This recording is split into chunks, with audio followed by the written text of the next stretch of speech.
Ya lo hace. Pierna derecha, directo al arco. ¡Golazo! ¡Golazo!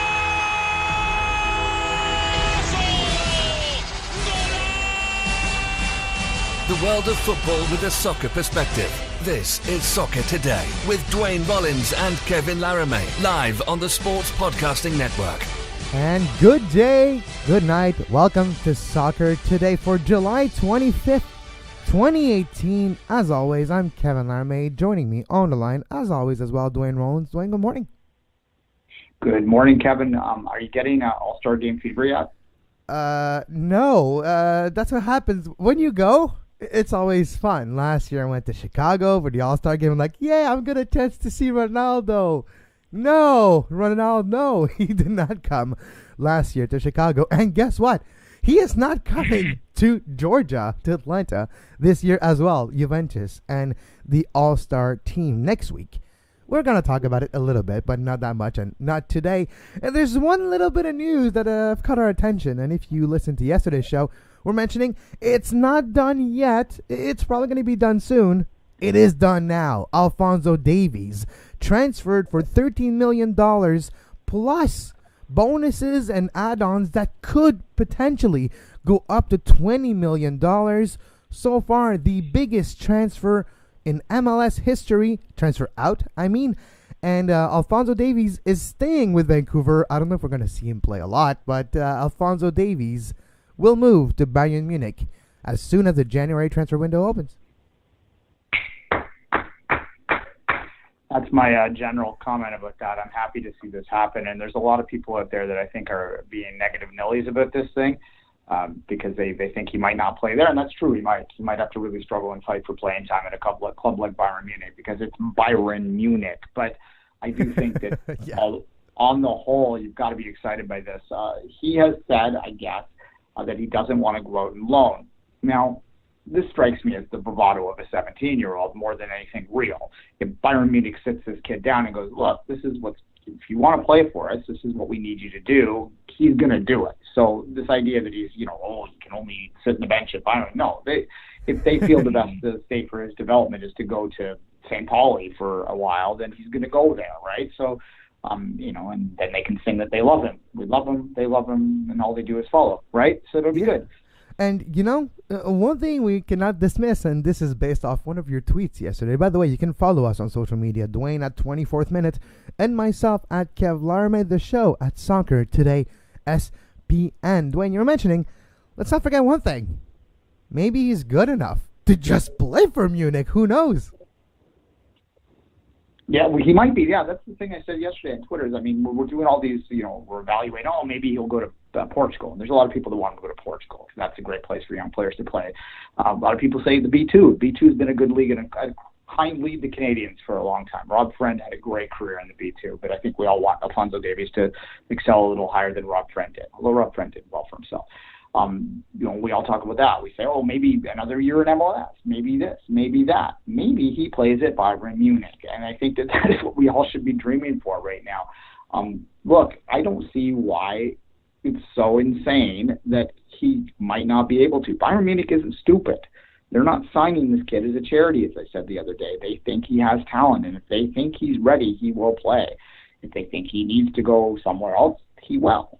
That's what's going to happen, and we just need to watch this play out. I think it's really fortunate that he's going to get the rest of the year in Vancouver, which was really never in doubt because in case you don't... He can't go. I was going to say he can't go anywhere until he's 18. Like the ITC, which is the International Transfer Certificate, can only be handed out to 18-year-olds and over. So as much as people are like, why is he staying? Why is he loaned back? It's not because of a want. It's just a necessity. He's not allowed to leave right now. Yeah, the only way that a player that's a minor can leave for another country, have their ITC transferred, is if their family is determined to have legitimately moved to that country for legitimate reasons. And FIFA does not consider following your kid around a legitimate reason. Dad or mom has to be offered a job or something like that, right? And then, obviously, I think they would have seen through this had suddenly the Davies had a desire to relocate to Munich. That probably wouldn't have been accepted. So give it 4 months, right? Well, Yeah. it's 5 or 6 months, I guess, but I can't do my math in my head right now. It's almost August, which is it's 4 or 5 months. Yeah. It's not that long. It's not that long. You know, And when you're 17, it probably seems like a long time, but it's not. exactly. A lot of things can happen, and a lot of people are like, "Well, what if he gets injured?" Well, if he gets injured, he's going to rehabilitate, and he's going to rehabilitate in Germany. That's a non-issue.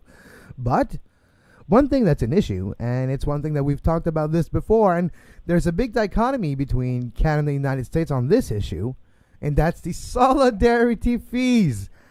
Edmonton Strikers were the academy club a long time ago that Alphonso Davies were going up through, and Steven Sandor, friend of the show, has written a nice article. Why don't you give us a bit more details on the article, Duane, and the solidarity payment issue that could maybe see the Edmonton Strikers and FC Edmonton get a piece, a small piece for that matter, but a piece of those maybe between 30 to 20 million.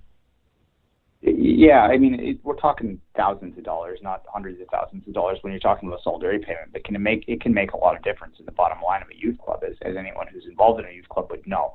It's not an if when it comes to Canadian teams. It's on record multiple times now that there have been solidarity pays played. I can't talk. To Canadian teams for transfers out of MLS. The most prominent was the Daniel Henry transfer to West Ham.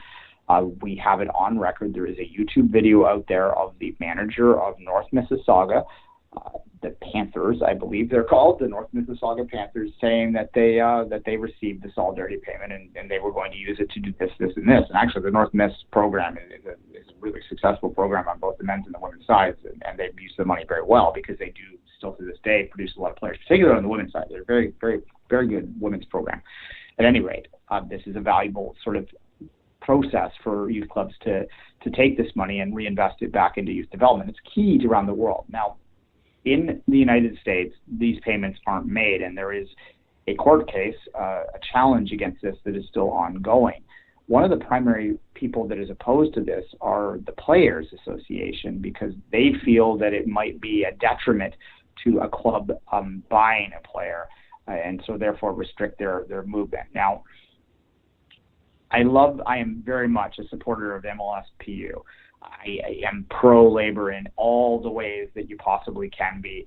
I am absolutely on the player's side when it comes to the disputes with the ownership of MLS. I want them to push that envelope everywhere. If they have to strike eventually, I will support them in that endeavor to a point. I'll have to look at it at the time. But when it comes to this issue, they're wrong. They're just dead wrong. If you're good enough, a team is not going to let a $10,000 or $20,000 solidarity payment impact their decision to purchase you when you're spending millions of dollars, right? So it's silly to suggest otherwise.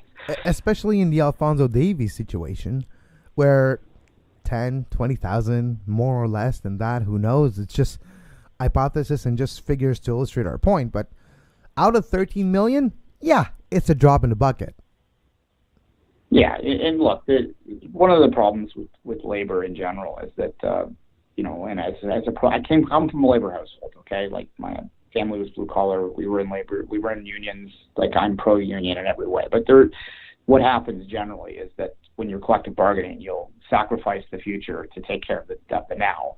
That's just a human instinct to do. It means that you're going to have your entry salaries go lower so that your current salaries stay higher, or that your seniority hiring and firing takes place. Obviously, the union's going to take care of the people that have been there longer. That's just a fact of life, right, in the general world sense. When it comes to this issue, this is what's happening. They're refusing to negotiate this, or using it as a play in some way to sort of help their current players. And again, I think the MLSPU does a lot of great work, but I just disagree with them at this point. Anyway, to get back to Canada, Kevin, though, beyond the strikers, there is another program out there that could really benefit a great deal, and this is this free program that Alphonso Davies started in. It's called Free Footy, and Free Footy is it's a program that's free for kids that can't afford to get into a more standardized program, and it really the Davies camp really gives a lot of credit to this. If they get some money in this, and it's not clear whether they would, but if they do get some money in this, that could be massive for a program like that would allow them to expand throughout Alberta, and perhaps even into other provinces, and provide this valuable service to a whole bunch of disadvantaged kids all over the country. And as Stephen wrote in his article that was published last night, and you can resources to do that, and you provide them the right sort of shaping, Absolutely, there could be. There could be at least an Alphonso Davies in every other city, and if you find 4 or 5 more of them, then suddenly this country isn't looking at the inside or looking from the outside in at the hacks. They're at least that far along, and I think this is just such an important issue. The famous pay-to-play versus not pay-to-play, it's a debate that's been going on in the long-term development circles for a long time. And if you look at the higher ups, especially in the U.S. side, majority of players, and I say majority, so some players, majority of players, somewhere in between, that actually graduate and able to pay for those AAA clinics at night in the evening, on the summer, exposed to different scouts and those combines, those private combines or those private things, those are all pretty expensive. And to finally get your breakthrough, to finally get discovered, we're talking about thousands of dollars, if not tens of thousands of dollars, for a lot. And the Alphonso Davies situation, especially here in Canada, shows us that pay-to-play might not be the way. And if you find a situation where you can actually help players without paying necessarily for them to combine, but create an environment, create a part of that pyramid that does not discriminate the amount of money you have versus the talent you have, it could change the game. Look, when you talk about pay-to-play, it has a very nasty reputation within the world of soccer, right? So that's something that's obvious to people. But really, what we're talking about, and I want to make this clear, is that play at the elite level is just detrimental to the development of the system. You do need to have, and I recognize this, that there has to be a pay element to certain aspects of your youth program. No one is suggesting that your house league needs to always be free.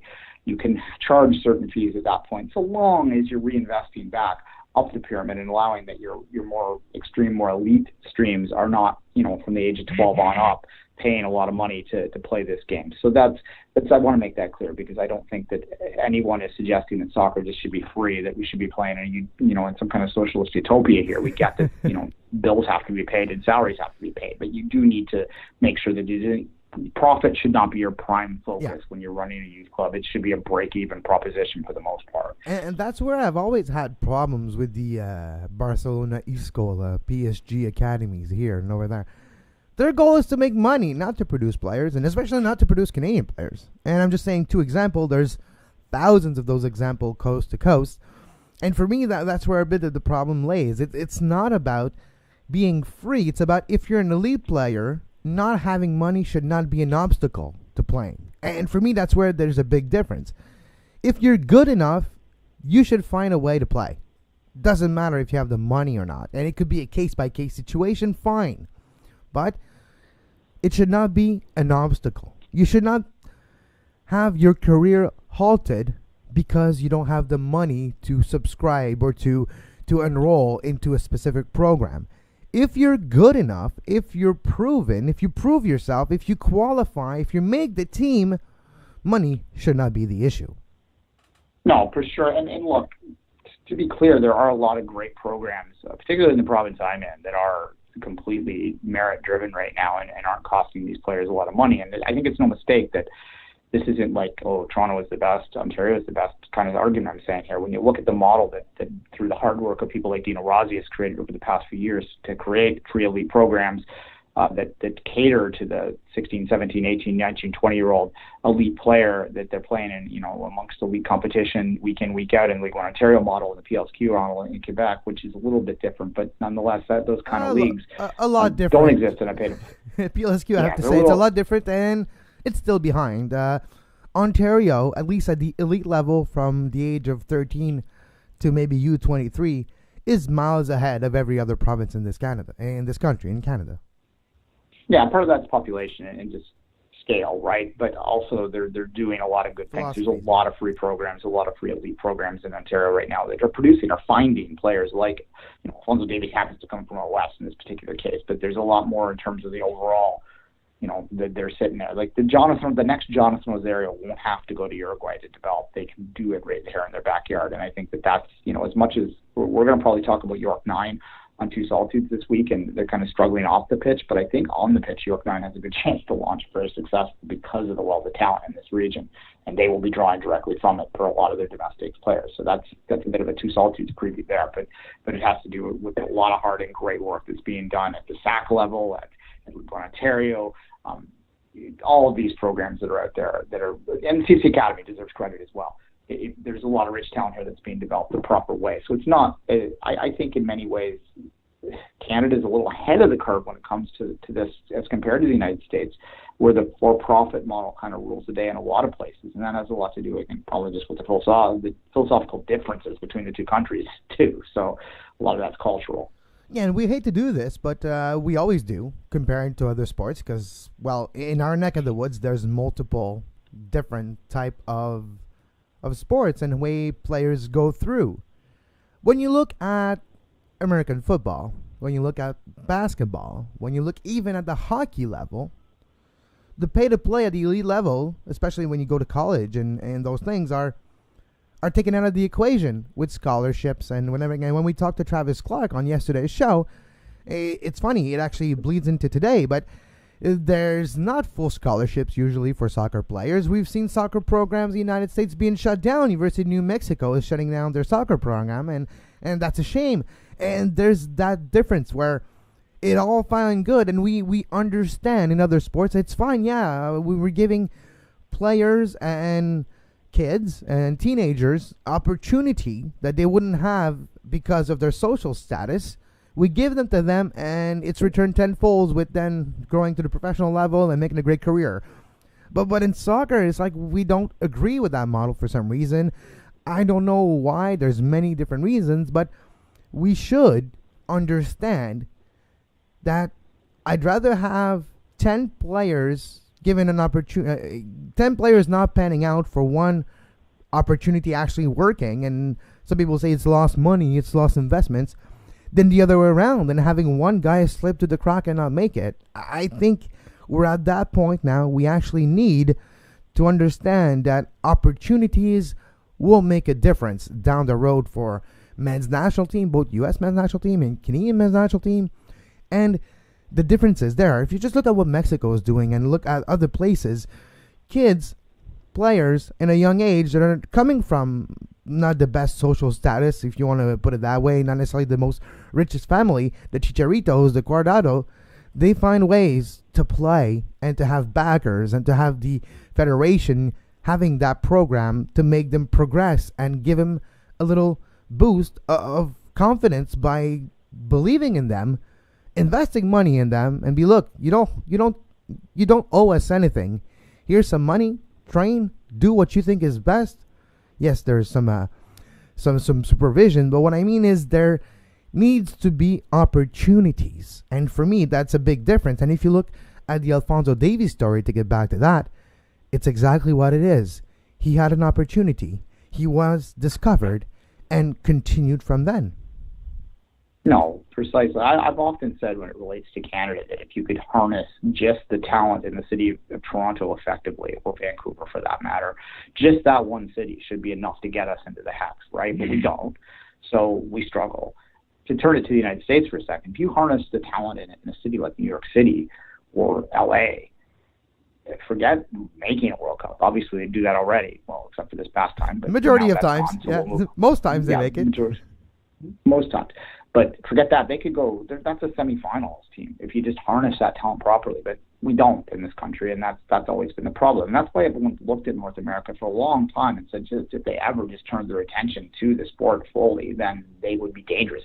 I've always said that I think the U.S. could win a World Cup in my lifetime if they harness their talent.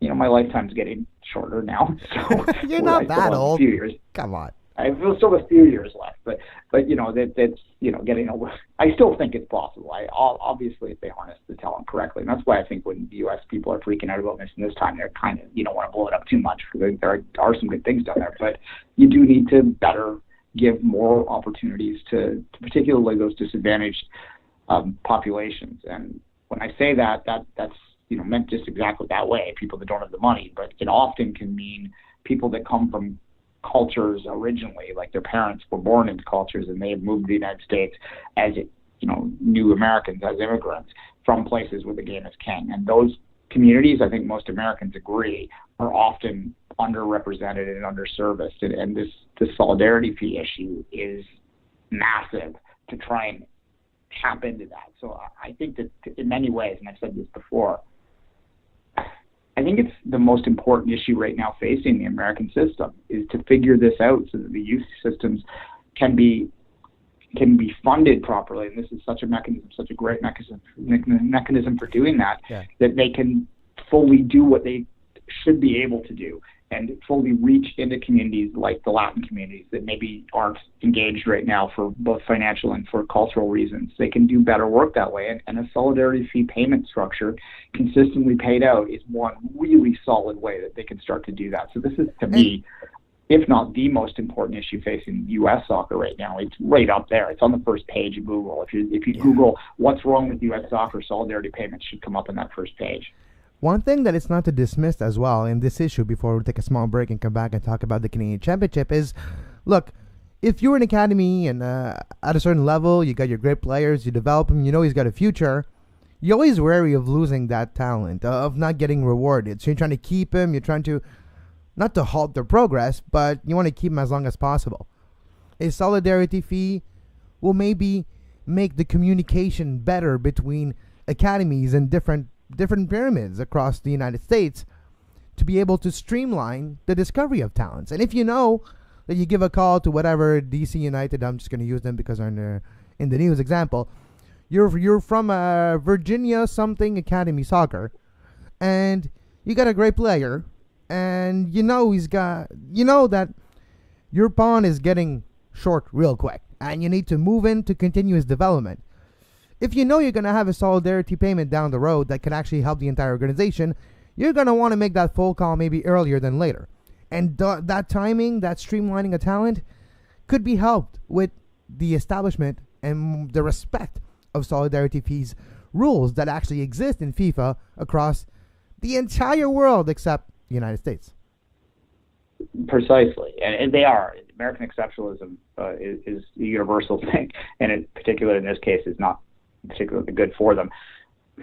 Look, yes, I think that having solidarity payments consistently paid out will help to shift another cultural problem with North American soccer, in particular American soccer, and that is this belief among some that the chase of shiny trophies is more important than developing players. You have plastic trophies on your shelf. That means you're successful, as opposed to I've made 2 players professional in the last 10 years. Well, if there's a financial reward, right now there is a financial reward for winning those plastic trophies because the families of people pay money to play in systems where they can win those shiny trophies for themselves, and they can sit at a bar 10 years down the line and talk about how they were the Maryland State champions in 19 whatever or 2000 whatever, right? That's how that benefits them. If you have a really big, much bigger financial benefit for the clubs themselves, and for the players themselves to make it, then I think that's a cultural shift that needs to happen. Here's an example, Duane. What is Newell's Old Boys in Argentina known for? Winning trophies or developing Messi? Well, they do both, but it's the latter for sure. When you say the name, one thing comes to mind. Oh yeah, that's the club Messi came from before he went to Rio. Exactly. So there's something to that, I think. You see that passport when he looks like he's 10 years old. Yeah. Terrible haircut. Such a terrible haircut. Yeah. He's on his 4'2". Yeah, exactly. Yeah, no. All right. Let's take a very short break. When we come back, we'll discuss a bit the Canadian review that continues tonight. You are listening to Soccer Today. Follow us on Twitter at Soccer Today SPN and like our Facebook page, facebook.com/Sports Podcasting Network. You can find the podcast version of all the shows we do on iTunes, Apple Podcast, Google Play Store, TuneIn Radio, iHeartRadio, and anywhere you get your podcast. You like our show? Please subscribe anywhere you get your podcast or feeds.feedburner/Soccer Today SPN Radio. Make sure you follow us as well on Patreon, patreon.com/Sports Podcasting Network. Every dollar is appreciated, and if you go to the threshold of $2 and more a month, you get access to the exclusive Canadian soccer show called the Two Solitude Soccer Podcast, where we'll discuss more in depth the Canadian Championship that continues tonight, Duane. And tonight, 2 games, 2 MLS teams has a 1-0 lead heading into the second round. Montreal travels to Vancouver from Portland, so at least the travel wasn't too bad, and they got 1-0 lead.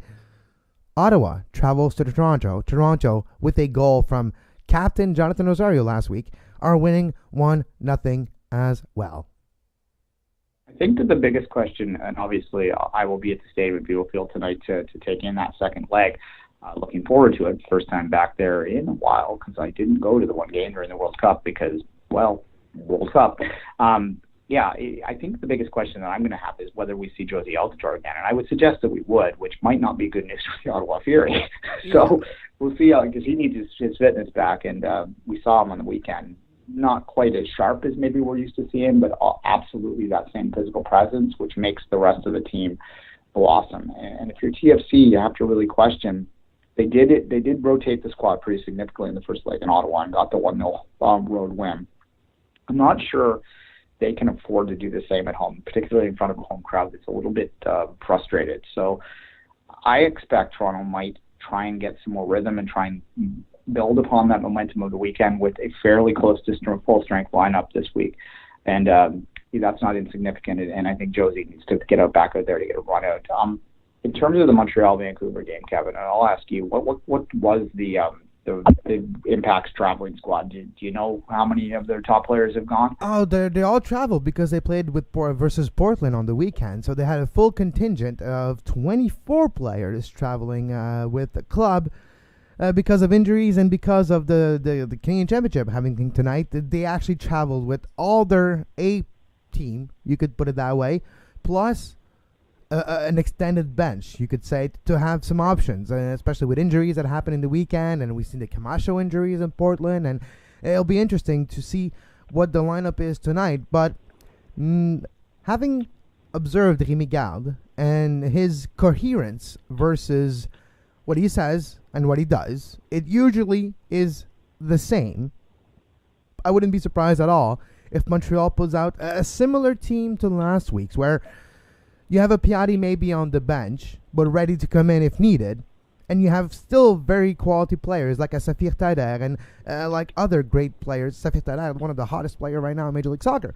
You do have that sense for me where they need to get a result. Rémi Garde sees games a bit the same way. It doesn't matter if it's a league game, it's a cup game. It's still the team going through a match and trying to learn something from a match and continue a certain momentum. A loss against Vancouver on the road would halt the momentum, at least the perception of momentum, and I think that's important for Montreal to continue to build on that confidence, on that base of confidence, where we see Montreal resurging in the standings in the league. And a result, at least making it to the final of the Canadian Championship, would mean a lot to the fans, but it would mean a lot as well. It's a first final for this crop of coaches and of players this time around. And I think there is something to that. So the traveling contingent is big. It's good. And there's, of course, players like Mathieu Chouanière who might have his first start tonight. Who knows? But there is the possibility of having a very strong lineup. The fact that Jackson Hamel got a little bit of knock last week on his left calf during the game late and was subbed off, maybe you don't see him, but you might see other top players like a Mancuso who could start tonight, and I wouldn't be surprised. Yeah, and look, I think it's a testament to the growth of this tournament that clubs are, playing it the way they are. Yeah, there's rotation that goes in this, but there's rotation in the FA Cup in England. There's rotation in all the cups, leagues, competitions everywhere around the world. It's a cup competition. By nature, it's below the league. The league is king. I know people have trouble getting their head around that, but it really is. Not many people, just the hardcore that, in fairness, are most of our listeners. I think it's a testament that they have players and they do stuff like, okay, well, let's bring the team and we'll sit them on the bench because we need them, we have them. I think that actually says that this competition is maturing, and it's maturing at a perfect point because I don't think next year, but the year after, it's going to be frustrating for the Canadian Premier League teams next year to not be involved in this, but maybe they will be. I don't know. We haven't heard officially yet, but I think they'll probably sit out that first year because I don't know how you exactly would do that. But anyway, when this gets fully opened up, I think it's perfect. And in many ways, just like MLS versus the Canadian Premier League, and how the Canadian Premier League has learned from the mistakes MLS did and is been able to structure a league that sort of takes what worked in MLS, like, some, and make Canadian business soccer, and look at the things that haven't worked in MLS, like rules that no one understands, and not having a plan for promotion and relegation, and combine it into the perfect league. I think what the Canadian Premier League, when it launches, is going to be is what MLS should have been in 1996 and would have been in 1996 had they had hindsight. And I think the same thing is going to happen with the Voyageurs Cup, where they've seen the mistakes the U.S. Open Cup has made over the years, and they're able to go, okay, well, you're doing this well, you're doing this not so well, and they're going to create a competition when it fully gets open that's going to be the better version of the U.S. Open Cup. I'm not saying that to be an arrogant Canadian. I think it's because it's really our, it's pathetic that it's taken us this long to do it. We are at fault, but we are going to take advantage of that mistake. It's the only benefit we have from starting a league 23 years later than MLS, is maybe learning from a bit of Major League Soccer's mistakes back in the mid-90s. But it'll be interesting to see the games tonight. We'll, of course, talk about it on the next show and probably on the next two Solitudes as well, to make sure that we bring you your Canadian soccer only show. The only Canadian soccer-focused show out there, national coast-to-coast coverage on the two Solitudes. And we were asked, Duane, on social media a few days ago, what are you going to do next year? There's no team in Toronto, no team in Montreal.